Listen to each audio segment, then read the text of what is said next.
It is the year 1909, and our hero Nemo is sleeping soundly one night in his New York home.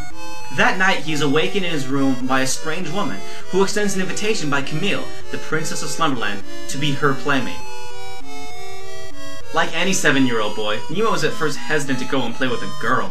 But after receiving the gift of candy, he agrees to come, as long as he doesn't have to kiss her. And that's pretty much it for the story. And that's all this game really needs. I mean, one of the great things about this game is that it never tries to be more than it needs to be.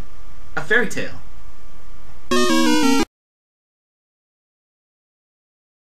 That needs to die. And I'm surprisingly that Big Al 2K6 didn't mention this one, but I think he can sympathize me with them on this one as well. But the next item on my list that needs to die is Tom and Jerry. I'm sorry to say this, guys. I'm sorry to say this. But just as much as I love the old school Tom and Jerry cartoons back in the older days, yeah, Tom and Jerry is awesome. But I'm sorry to say this, but Tom and Jerry is going down the same shitty path as Scooby-Doo. Ah yes, this takes me back to my childhood. As a kid, I loved the older school 1950s Tom and Jerry cartoons. They were awesome. Tom and Jerry were always beating the crap out of each other. Those were funny. And then they came out with Tom and Jerry Kids, which they made kid versions of them, and that was pretty decent. And then they made one of the dumbest moves ever with that first Tom and Jerry movie where they made them talk. What the hell? You can't give Tom and Jerry a voice. I mean, what the hell were they thinking when they came with that movie? That's like trying to give Pikachu a human speaking English voice. Oh, wait a minute. They already did that once with that.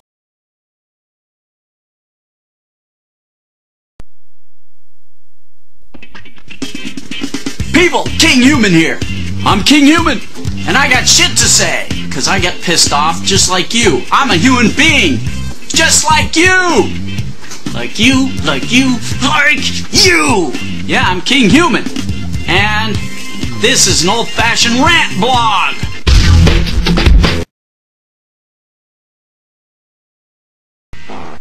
Now this is a common question I hear a lot.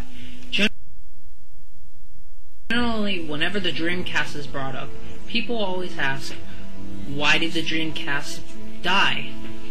Unfortunately, there's no direct answer. There were a multiple amount of problems that led up to the demise of the Dreamcast. And it's really unfortunate because it didn't get to last as long as most of the consoles these years do. Instead of getting around 5 years tops, it only lasted about a year and a half.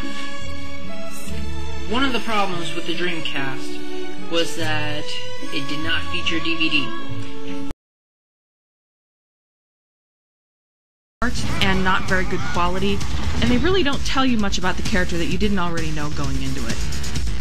The other thing is that Maruka is insanely cheap and nearly impossible to beat in the almost finished version of the game. And this is in the easier difficulty settings. In the harder ones, the game is almost unplayable at this point. Now don't get me wrong, she's the final boss, so of course she's going to be hard. But that's not what I'm complaining about.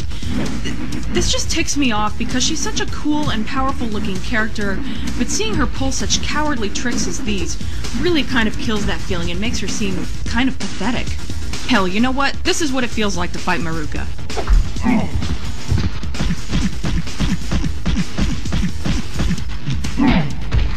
There, I could have